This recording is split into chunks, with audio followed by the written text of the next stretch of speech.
Bismillahirrahmanirrahim. Assalamualaikum warahmatullahi wabarakatuh. Alhamdulillahirabbil alamin wassalatu wassalamu ala asyrafil anbiya'i wal mursalin sayyidina wa maulana Muhammadin wa ala alihi wa sahbihi ajmain amma ba'd. Terima kasih para pemirsa di rumah yang sudah setia dalam program Majelis Sore, Majelis Kita Semua. Dan pada hari ini seperti biasa program ini merupakan kerjasama dengan UIN Antasari Banjarmasin yang insya Allah sampaikan kajian-kajian Islam sesuai dengan tema yang akan kita bahas pada hari ini. Dan seperti biasa juga telah hadir di studio Duta TV dengan tema yang berbeda, dengan stage yang juga berbeda. Hari ini kita spesial karena selain dari kehadiran para narasumber, satu narasumber yang merupakan wakil rektor dari UIN Antasari Banjarmasin dan juga kehadiran dari teman-teman audiens yang kemudian juga hadir hari ini yang merupakan teman-teman mahasiswa-mahasiswi dari Politeknik Hasnur ya, dari jurusan Teknik Informatika. Assalamualaikum. Waalaikumsalam. Alhamdulillah. Kita hari ini akan membahas sebuah tema yang tentunya juga menarik karena insya Allah berkaitan dengan hal yang paling krusial di dalam kehidupan kita. Rasa-rasanya Islam rahmatan lil alamin. Begitu banyak hal-hal yang kemudian juga ingin kita bahas, namun difokuskan hari ini membahas tentang Islam mengajarkan keselamatan dan kedamaian di dunia dan juga di akhirat. Untuk itu, kita ingin menyapa terlebih dahulu. Ada Bapak Dr. Haji Ahmad Sagir, MAG. Assalamualaikum Pak Sagir. Waalaikumsalam warahmatullahi wabarakatuh. Nuansa berbeda hari ini ya Pak ya? Alhamdulillah. Ya. Alhamdulillah. Tetap sehat, Alhamdulillah. Sehat, ya. Dan tentunya hari ini kita berbicara mengenai tema yang tadi sudah kita bahas pemirsa, yakni Islam mengajarkan keselamatan dan kedamaian di dunia dan akhirat. Sebelum kita bahas Pak, kita ingin mendengarkan terlebih dahulu pembuka dalam tema yang ingin kita bahas hari ini. Kepada Bapak kami, persilahkan. Baik. Assalamualaikum warahmatullahi wabarakatuh. Waalaikumsalam warahmatullahi wabarakatuh. Bismillahirrahmanirrahim. Alhamdulillahirabbil alamin. Allahumma salli wa sallim wa barik ala sayyidina Muhammadin wa ala alihi wa sahbihi ajma'in amma ba'du. Para pemirsa Duta TV yang dirahmati Allah Subhanahu wa taala, pada hari ini kita sengaja mengangkat satu tema yang sangat krusial, sangat penting dan substantif bagi kita hidup dan kehidupan di dunia ini. Wabil khusus bagi kita yang beragama Islam, bahwa agama kita mengajarkan tentang keselamatan dan kedamaian. Keselamatan dan kedamaian itu tentu saja diinginkan dan diminati serta diharapkan oleh kita semua, baik di dunia ataupun lebih-lebih lagi di akhirat kelak. Bahwa ternyata sebelum agama kita terafiliasi dalam satu bentuk agama, ajaran agama yang dibawa oleh Nabi kita Muhammad Sallallahu Alaihi Wasallam itu berupa ayat Al-Quran, hadis Nabi, itu mengajarkan tentang keselamatan dan kedamaian ini. Dari secara bahasa saja, Islam itu artinya adalah berarti keselamatan. Artinya bahwa Islam yang kita adalah di dalamnya ajaran-ajaran yang berbagai ajaran berkaitan dengan ibadah ataupun muamalah, interaksi kita kepada Allah dan kepada manusia, semuanya mengarah kepada satu titik, yaitu ingin mencapai keselamatan. Bahwa ada orang yang tidak ingin selamat, saya kira tidak ada di dunia. Manusia pun dia, terlebih kita sebagai umat yang beragama ingin keselamatan itu. Apalagi misalnya kita sering berdoa di akhir doa kita, sering kita, kata orang Banjar itu, doa sapu jagat. Rabbana atina fid dunya hasanah ya, wa fil akhirati hasanah wa qina adzabannar. Itu kan secara letterlik artinya kita mengharap dan meminta kepada Tuhan kebaikan di dunia dan kebaikan. Apa arti kebaikan? Tentu saja keselamatan di dunia dan di akhirat kelak. Ayat-ayat Al-Quran, Allah Subhanahu wa ta'ala mengajarkan tentang ini, tentang keselamatan ini. Misalnya perintah Allah kepada umat manusia di dalam suratul Baqarah ayat 208 misalnya. udkhulu fis silmi kafah, masuklah kalian dalam Islam, yang dalam arti ingin mengantarkan secara keseluruhan. Jadi makna Islam ini secara formalistik, secara formal itu agama, tapi secara substansi sesungguhnya adalah kita diajarkan, kita diajak untuk membawa keselamatan. Jadi kalau goalnya itu, harapannya itu keselamatan, maka umat Islam sebagai umat yang agama membawa keselamatan itu, maka kita adalah, misinya adalah mengantarkan dan membawa keselamatan itu. Jadi keselamatan itu tidak hanya untuk diri kita, tetapi untuk orang lain. Apa datanya? Hadis Nabi Shallallahu Alaihi Wasallam mengajarkan sebagai tafsir, sebagai penjelas daripada ayat Al-Quran itu, al-muslimu, kata Nabi, orang Islam itu, orang yang menganut tentang keselamatan itu adalah man salimal muslimuna min lisanihi wa yadihi. Ketika orang lain, dalam konteks ini, man salimal muslimun, jadi khusus orang Islam lainnya, orang yang merasa aman, orang yang membawa keselamatan itu adalah orang yang orang lain merasa aman dan selamat daripada diri orang itu, baik tangannya ataupun lidahnya. Tangan dan lidah kita, apalagi hari ini mungkin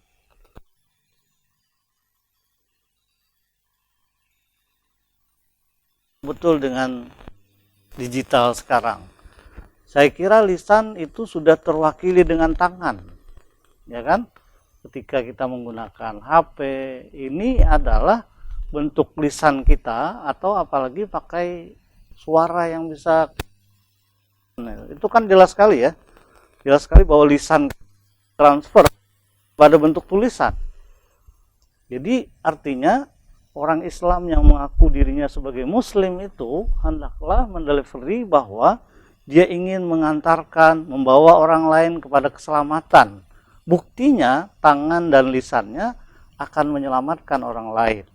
Jadi ajarannya sangat jelas bahwa Islam menghendaki kita semua sebagai umat manusia secara umum, sebagai umat Islam yang Islam dalam arti substansi adalah menganut, mengajarkan sebuah keselamatan.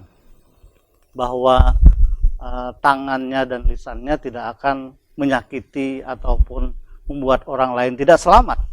Kalau orang lain tidak selamat, tidak nyaman, itu kan tidak membawa kepada keselamatan. Saya kira itu penting sekali. Nah, oleh karena sebagai efek daripada ajaran keselamatan ini, orang kalau sudah selamat, hidupnya menjadi damai, ya kan? Rasa aman itu menjadi damai. Jadi kedamaian itu sesungguhnya efek daripada keselamatan yang diajarkan dan dibawa. Kalau sebagai payungnya, sebagaimana disebut oleh Gusti tadi, bahwa Islam rahmatan lil alamin itu kan luas sekali. Yang seperti apa rahmatan lil alamin ini kita turunkan dalam bentuk ajaran ataupun perilaku membawa kepada keselamatan. Jadi kitanya, lisan kita, perilaku kita. Jadi kalau perilaku itu mungkin dalam konteks terwakili oleh lisan dan tangan ya. Jadi dari Nabi itu kan tangan dan lisannya. Orang lain selamat dari lisan dan tangannya, itu maksudnya kalau lisan itu dalam bentuk ucapan baik secara verbal atau non verbal, itu kan lisan itu kan sepertinya verbal saja. Tapi sesungguhnya ada yang non verbal, karena ada peribahasa lisanul hal afsahu min lisan, gestur kita, apa yang biasa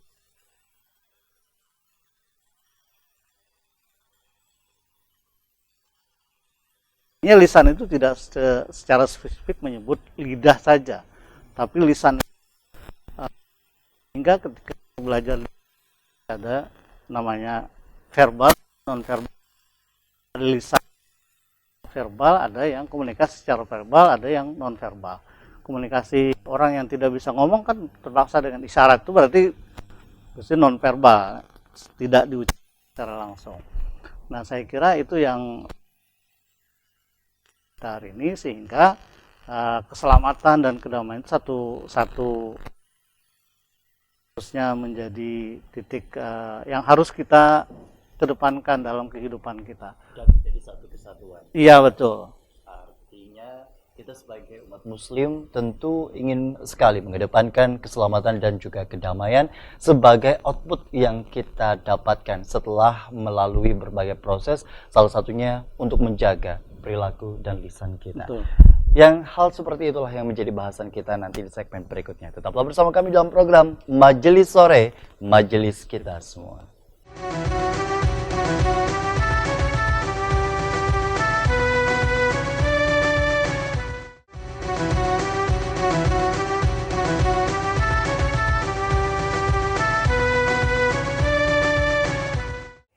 Terima kasih Anda masih bersama kami dalam program Majelis Sore, Majelis Kita Semua. Bicara mengenai pendidikan, pendidikan adalah sebuah hal yang betul-betul ditekankan oleh Rasulullah pada zaman itu, begitu ya Bu ya.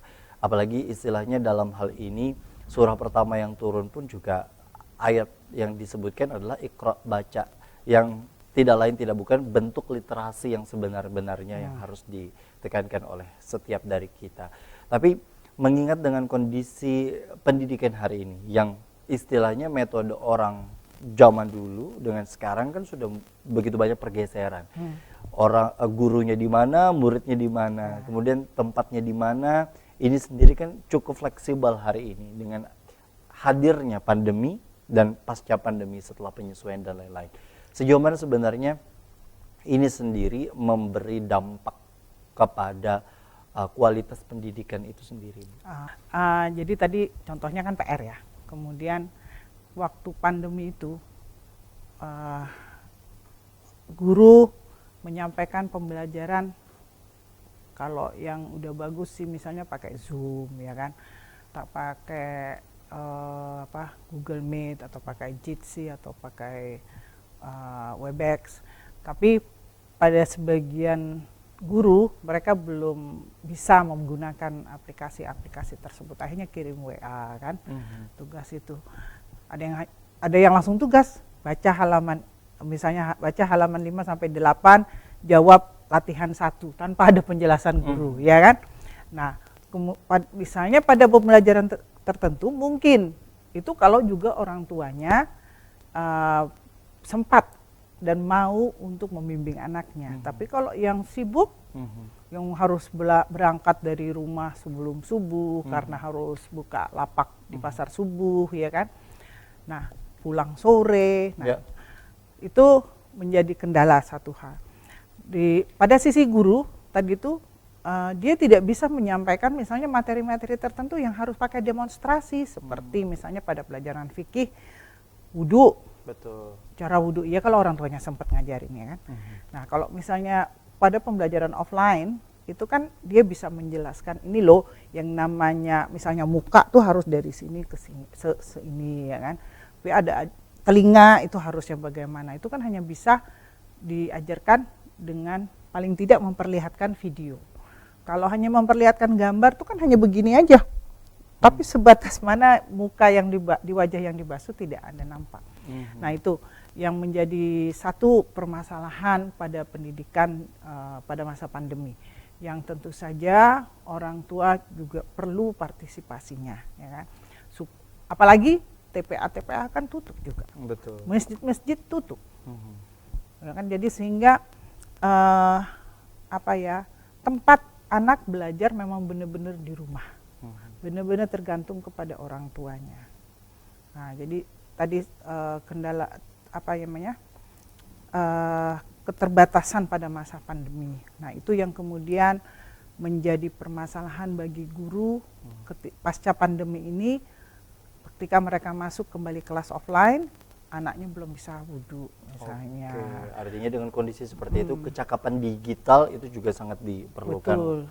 Walaupun juga pemerintah dalam hal ini terus ya kemudian juga secara bertahap menggalakkan akan kecakapan digital atau literasi digital ini sendiri, tapi pasti ada saja kendala-kendala yang ditemui mungkin bagi di daerah-daerah tertentu yang dalam hal jaringan, kemudian juga dalam hal infrastruktur kepemilikan HP yang tidak semuanya memiliki spesifikasi yang memadai begitu ya Bu ya. Tapi pada di daerah terpencil, saya pas kemarin tuh ada sempat menjadi pembimbing KKN di daerah pegunungan Maratus itu, mereka tetap bergaul, jadi tetap ke masjid, tetap itu saya pikir tidak terlalu masalah lah ya. Untuk anak-anak, orang tua mereka tetap ngumpul, anak-anak tetap belajar ke masjid atau ke langgar, sehingga kalau untuk di daerah terpencil kayaknya tidak terlalu, walaupun peraturan tentang membatasi pertemuan di kelas itu tetap ada. Oke, tapi setidaknya mungkin itu juga dijadikan sebagai salah satu sorotan ya Bu ya, agar memang bukan berarti ketika fasilitas yang dirasa itu tidak memungkinkan terus menjadi hak mereka begitu untuk tetap disediakan. Artinya dengan kondisi seperti itu. Bicara mengenai yang pola asuh tadi Bu, pola asuh di sini kan kalau istilahnya melihat dalam kondisi hari ini bagi ibu-ibu muda, orang tua muda lah istilahnya, kemudian juga memiliki anak yang ingin di tingkatan PAUD, kemudian juga TK dan sebagainya, hari ini kan sudah hadir dengan opsi tertentu, opsi hybrid, opsi offline, opsi online, dan harganya pun juga relatif berbeda dengan kondisinya masing-masing. Sejauh mana sebenarnya pilihan ini berkaitan dengan efektivitas pembelajaran? Apakah memang ini menjadi sebuah keniscayaan di sebuah waktu modernisasi dengan hadirnya teknologi, atau sebenarnya peran orang tua yang justru menjadi senjata utama untuk kecerdasan anak itu tadi?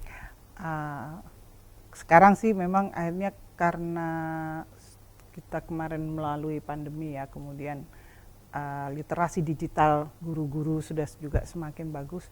Memang kemudian diberikan opsi ada blended learning, jadi ada sekian persen pertemuan tatap muka, sekian persen pertemuan online ya. Itu sebenarnya tidak masalah sepanjang memang materi-materi itu memang relevan dan bisa dilaksanakan secara online. Tapi tadi seperti praktek sholat, praktek wudhu, ya kan tetap harus, saya pikir lebih bagus kalau dilaksanakan secara offline. Secara mendetail ya Bu ya? Iya, karena baru kelihatan telinga tuh bagian mana yang dianu kan kalau melihat praktek kan. Tuh ada hal lain yang kemudian menjadi fenomena pasca pandemi itu adalah orang tua harus memperhatikan mata anaknya.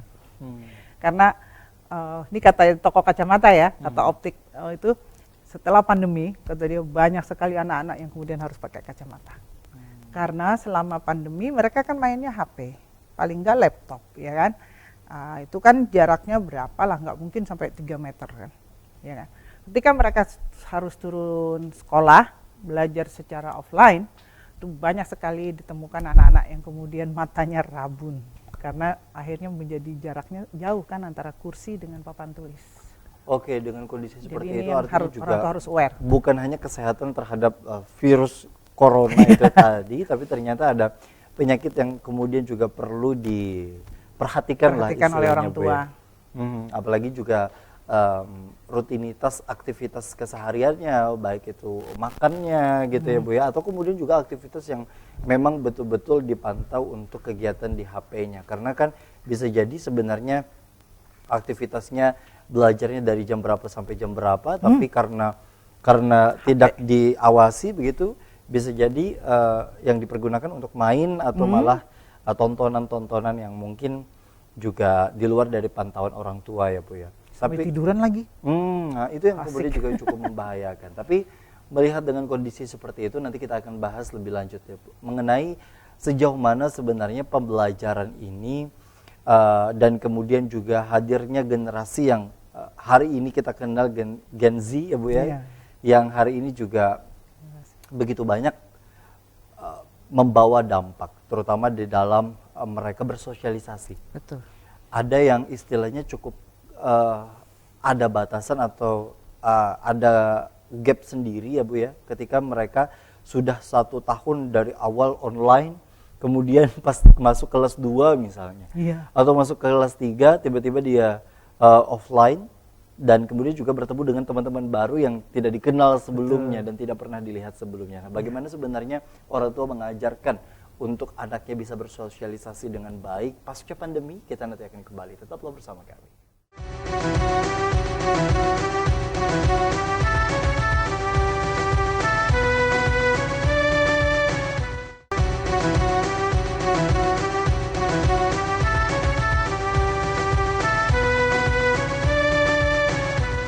Ya, terima kasih Anda masih bersama kami dalam program Majelis Sore, Majelis Kita Semua. Dan Alhamdulillah kita berada di segmen 3 membahas tentang keselamatan dan juga kedamaian. Sebagai umat Islam, tentu yang diharapkan dan diidam-idamkan, bahkan dicita-citakan adalah sebuah perdamaian yang menjadi tujuan bagi kita semua untuk tetap bersatu.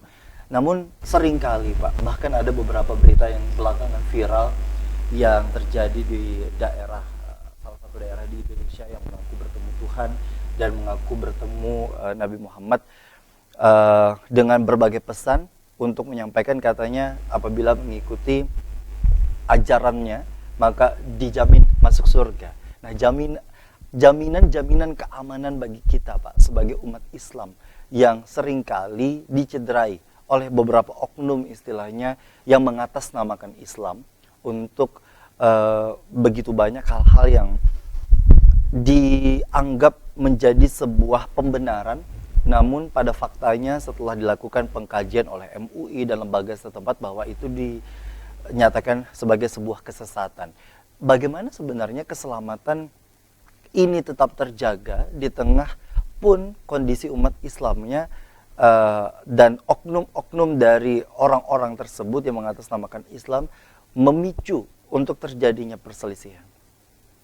Ya, itu bagian dari fakta sosial keagamaan kita ya. Jadi orang sepertinya itu tidak puas dengan ajaran yang sudah diajarkan oleh para ustadz, para guru-gurunya, sehingga ingin mencari sensasi sosial. Sensasi itu kalau dalam bahasa agama ada motivasi yang dipicu oleh keinginan pribadi. Jadi nafsunya itu tidak terkendali sehingga sepertinya dia sudah mencapai tingkatan yang sangat tinggi, bisa bertemu dengan malaikat Jibril ya. Lalu kemudian mentasbih diri sebagai Imam Mahdi kah atau sebagai siapa. Dan saya kira ulama kita, para dai kita sudah mengajarkan sangat tegas bahwa Nabi itu yang terakhir Nabi Muhammad. Kemudian kalau Nabi itu sudah diberi debarkasi bahwa Nabi Muhammad yang terakhir, seluruh umat manusia, wabil khusus umat Islam, yakinlah kita bahwa Nabi Muhammad itu Nabi terakhir. Siapapun orangnya, kalau mengaku sebagai nabi itu tidak mungkin, ya, tidak ada lagi. Nah, kecuali kemudian pada zamannya, pada waktunya, dan itu saya kira juga akan diberi tanda-tanda oleh Allah Subhanahu Wa Taala misalnya. Jadi Nabi Isa diturunkan misalnya, itu kan saya kira tidak sekonyong-konyong. Ada keadaan yang sangat krusial. Ya. Keadaan yang sangat kacau balau ya istilahnya, sehingga diturunkan itu yang pertama, bahwa umat kita, semua kita, bahkan adik-adik semua yang dimanapun kita berada kuliahnya, tidak harus kuliah di bidang agama, terlebih lagi-lagi yang memegang sekarang bukan lagi orang yang notabene-nya sebagai agamawan, orang yang paham tentang agama. Kalian semua yang memegang HP, memegang teknologi sekarang, saya kira harus punya peran yang sangat sentral sekarang. Bahkan sekarang kan ada kesan bahwa pernah mendengar nggak istilahnya bahwa sekarang kan orang tidak lagi berguru kepada ustadz di pengajian, orang dengan Mbah Google misalnya. Itu kan berarti itu sangat mentionnya, passionnya masyarakat kita. Anak-anak muda kita sekarang bukan lagi ngaji duduk sekarang. Sehingga kehadiran Gus Baha, kehadiran ustadz-ustadz yang betul-betul kapasitas ustadz itu tampil di media, saya kira kita harus syukuri ya. Mereka hadir betul-betul mencerahkan umat dengan ilmu yang mereka punya. Jadi kalau boleh, saya memberi saran kepada adik-adik yang bekerja atau tahu tentang teknologi ini, berkolaborasilah dengan teman-teman yang tahu agama. Jadi kontennya diisi oleh teman-teman yang tahu agama, kemudian membuat orang menarik itu adik-adik yang paham di bidang teknologi. Saya kira ini kan kolaborasi yang sangat baik untuk dibaca di tengah masyarakat. Sebab bagaimanapun hebatnya konten agamanya, kalau tidak dibuat sedemikian rupa, dikemas sedemikian rupa, saya kira tidak menarik dan tidak semenarik Gus Bahay ya. Baik, ketika kita bicara mengenai keniscayaan teknologi, kita tidak bisa istilahnya menolak akan hal seperti itu. Modernitas kian terjadi, generasi Z, generasi Alpha yang hari ini menghiasi istilahnya, bahkan diperkirakan 2034 bonus demografi di Indonesia sudah mulai dipersiapkan. Dengan kondisi seperti itu Pak, sejauh mana sebenarnya paparan teknologi ini sendiri yang juga di dalamnya bukan hanya muatan-muatan yang positif ketika mereka mengakses yang positif begitu. Banyak juga pandangan-pandangan agama yang disalahartikan sekali lagi hingga menyasar kepada kaum mahasiswa, mahasiswi, pelajar dan lain sebagainya usia-usia produktif untuk terpapar radikalisme. Sedikit membahas tentang radikalisme karena ini menjadi isu yang luar biasa Pak. Mengingat begitu banyak mereka istilahnya menghibahkan diri untuk bom bunuh diri, untuk mengatasnamakan banyak hal yang dianggap mereka sebagai bentuk pengorbanan untuk langsung menuju surga begitu. Nah, pahaman-pahaman seperti ini kan apabila mereka yang mungkin notabene secara pendidikan di keluarga ataupun juga pendidikan secara pondasi sekolahnya ini bukan dari background agama, seringkali yang mudah sekali untuk terpapar. Apalagi ada penelitian yang menyebut bahwa kadar sosial ekonomi seseorang pun juga mempengaruhi untuk itu semua. Bagaimana ini bisa menjadi sebuah satu kesatuan agar tidak terjadi hal-hal yang tidak diinginkan di kemudian hari? Baik, saya kira ini menjadi concern kita semua ya. Wabil khusus di Kementerian Agama itu setengah bulan atau 3 minggu yang lalu kita dari UIN Antasari Banjarmasin dilatih dalam 1 minggu untuk menjadi pelopor moderasi beragama. Jadi memang fokusnya bahwa moderasi beragama itu tidak memoderasi ajaran agama, tetapi memoderasi sikap keberagamaan. Jadi sikapnya. Jadi Islam itu mengajarkan kebaikan, tapi kan kebaikan itu ditafsir oleh banyak orang dengan cara-cara yang dalam tanda kutip tidak sesuai dengan ajaran agama itu sendiri secara substansial. Jadi kalau kita hari ini fokus pada keselamatan dunia dan akhirat, artinya kita hidup di dunia ini harus mencari keselamatan di dunia, plus kemudian dari situ kita akan mendapatkan kedamaian dan keselamatan di akhirat. Jadi tidak hanya mengambil salah satu saja, kalau bisa kenapa tidak? Kalau kita bisa ngambil dua-duanya, kenapa harus ngambil salah satu saja? Sehingga Nabi menggambarkan orang itu ada yang bahagia di dunia dan bahagia di akhirat. Itu yang ideal. Ideal kan begitu ya, di dunia nyaman, di akhirat juga nyaman. Fid dunya hasanah. Fil akhirati hasanah. Tapi ternyata Nabi tidak menafikan ada orang yang kenyataan hidupnya tidak terlalu nyaman. Tapi dia masih kental, masih kuat prinsipnya, kemudian dia biar berpada-pada yang ada pada dirinya, tapi dia akan mendapatkan kenyamanan di akhirat. Di dunia ini ya biasalah, memang sudah diberikan, ditakdirkan seperti itu, usaha sudah keras, sudah optimal, maksimal, tapi tidak juga berhasil. Ya kan, seperti adik-adik sekarang yang mahasiswa kan, apalagi sekarang kompetisinya sangat luar biasa tingginya. Betul. Sekarang saya kira walaupun yang kuliah di eksak sekarang ya, di sains saya kira tidak serta-merta kemudian lalu seperti yang diimpikan setelah selesai ya kan. Tapi itu tidak menjadikan dirinya patah semangat habis prinsip. Prinsip tentu saja tetap dipegang walaupun dalam keadaan yang afif istilahnya, iffah, orang itu bisa menahan dirinya untuk tidak mengambil pragmatis dalam cara berpikirnya di dunia saja itu, tapi kemudian dia akan mendapat kenyamanan di akhirat, walaupun di akhirat tidak nyaman seperti yang diharapkan. Itu kenyataan juga. Tidak bisa dipungkiri dan juga. bisa jadi juga kenyataannya di dunia sudah merasa tidak nyaman, dan apalagi di akhirat tidak ada jaminan juga. Nah, tidak ada jaminan seperti ini, kemudian juga istilahnya yang menjadi kekhawatiran. Ada di dalam perspektif Islam, kita diajarkan bahwa khauf dan roja, harap dan juga takut, begitu ya, yang kemudian menjadi ajaran yang diajarkan oleh para tuan guru kita.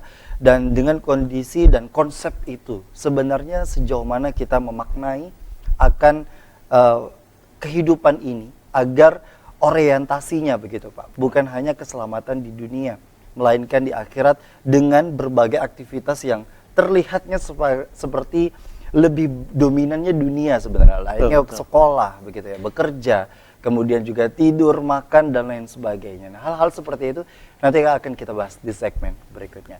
Tetaplah bersama kami dalam program Majelis Sore. Majelis kita semua.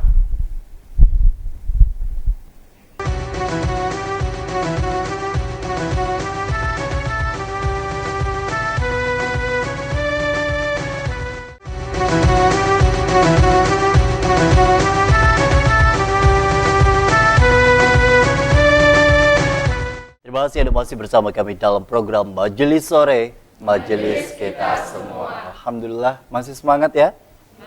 Alhamdulillah, kita berbicara mengenai keselamatan, karena mungkin ini bukan hanya menjadi pertanyaan yang seringkali menyelimuti di dalam diri pada saat lagi sendiri. Kadang ada merasa galau pasti ya, ada merasa gelisah, ada merasa hal-hal yang sifatnya hampa gitu. Apalagi kan usia-usia seperti ini, istilahnya juga, ya saya juga sih Pak, terkadang ada hal-hal yang sifatnya merasa kosong atau merasa kita itu sudah begitu banyak melakukan aktivitas tapi merasa kayak hal-hal yang sifatnya ada jeda, ada ruang tersendiri yang merasa kurang terus gitu Pak. Atau ada hal-hal yang belum komplit sekalipun, mungkin secara materi, secara hal-hal yang sifatnya lingkungan dan sebagainya sudah begitu mendukung, tapi manusiawi. Pasti ada hal-hal saja yang mungkin sifatnya bosan atau mengulur-ngulur waktu dan lain sebagainya. Nah, sejauh mana sebenarnya dengan manusianya manusia gitu Pak, dengan berbagai persiapan, dengan berbagai kadar iman Islamnya masing-masing, latar belakang pendidikan, fondasi di keluarga, di dalam sebuah lingkungan, bahkan di daerah pun, menjadi sebagai satu kesatuan yang menyebabkan seseorang bisa menjadi manusia. Dan banyak dari kita yang mengatasnamakan manusia, namun di dalam perilakunya tidak mencerminkan seperti itu. Bagaimana sebenarnya kita memaknai diri sebagai fitrahnya seorang manusia dan sebagai fitrahnya umat Islam untuk hidup di dunia ini, Pak? Baik, persoalan itu tidak bisa dihindari ya. Kalau kita hidup itu ada peribahasa orang-orang yang ahli filsafat itu, kalau Anda hidup mesti akan berhadapan dengan masalah ya. Dan masalah itu tidak silih berganti. Tidak hilang satu kemudian hilang sama sekali, enggak, tumbuh lagi. Dan kalau kita ingin maju harus dihadapi dan diselesaikan masalah-masalah itu. Tidak boleh lari dari masalah. Kalau lari itu sesungguhnya dalam teorinya, kita ibarat mau maju, ada rintangan, nyamping, itu lari ya kan. Lari dari masalah, datang lagi masalah di depan sini, lari lagi. Sampai kapan? Sampai kapan, nggak ada selesai-selesai. Kalau mau maju harus menghadapi dan mencari solusi dalam setiap masalah itu. Kelihatannya dalam kehidupan kita di dunia ini tentu saja yang kelihatan, yang nampak itu masalah dunia. Tapi ruang bagi agama mengajarkan ruang untuk memberi nilai-nilai agama, nilai-nilai akhirat itu sangat terbuka lebar dan sangat diapresiasi.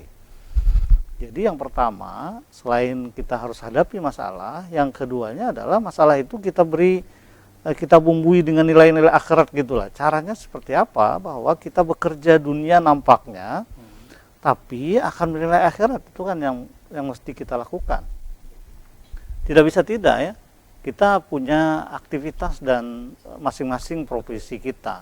Profesi itu semuanya duniawi. Tidak semua tuan guru gitu. Ya, tidak semua tuan guru. Tuan guru itu pun sebagai manusia yang beraktivitas dan mengajar itu sebagai aktivitas duniawi sesungguhnya. Kalau sehingga Nabi itu mewarning kita, ada orang kata Nabi yang melakukan perbuatan nampak akhirat tapi nilai dunia yang dia dapatkan. Itu kan naudzubillah min dzalik. Tapi ada orang yang sebaliknya melakukan aktivitas duniawi tapi nilai yang dia dapat nilai ukhrawi. Itu kan yang sebenarnya kita harapkan. Ya, kalau sholat itu sepertinya mesti dapat pahala. Tidak, sesungguhnya tidak. Belum tentu. Belum tentu dapat karena tergantung kepada niat dan seperti apa dia meletakkan sholatnya itu. Tata caranya. Tata caranya, niatnya untuk apa. Itu masih tergantung. Artinya begitu juga dengan perilaku duniawi yang nampak duniawi banget ya. Seperti Anda yang pemegang kamera misalnya kan duniawi banget nih. Yang dalam konteks positif tentunya begitu. Tapi kemudian dia berniat untuk men-share yang bagus-bagus ya kan. Tidak mesti juga ke diskotik dengan tujuan untuk mendapat nilai akhirat gitu Pak ya. Nah, hal seperti itu kan seringkali juga menjadi pengaruh lingkungan. Apakah sebenarnya bagi generasi muda hari ini kan sebagai orang tua kita mungkin juga dihadapkan dengan pendidikan terhadap anak. Pasti ada kekhawatiran dengan majunya zaman, kemudian juga kenakalan remaja yang hari ini kian masif, walaupun sebenarnya kita juga tidak bisa menyamaratakan seluruh kondisi dan kualitas seorang anak. Namun di satu sisi itu yang terjadi.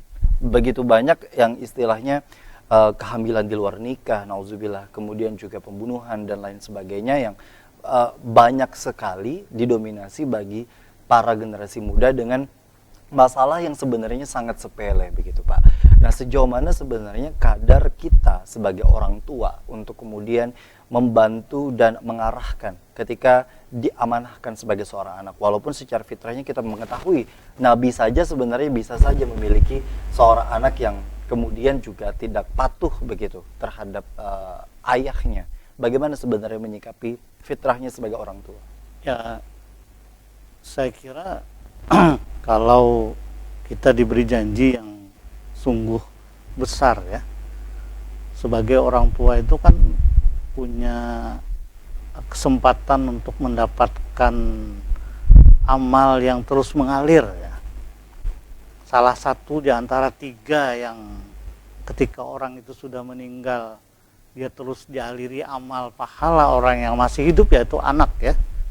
Anak itu investasi dunia akhirat ya, investasi dunia akhirat yang kalau sudah pun meninggal orang tuanya akan dapat terus aliran pahalanya.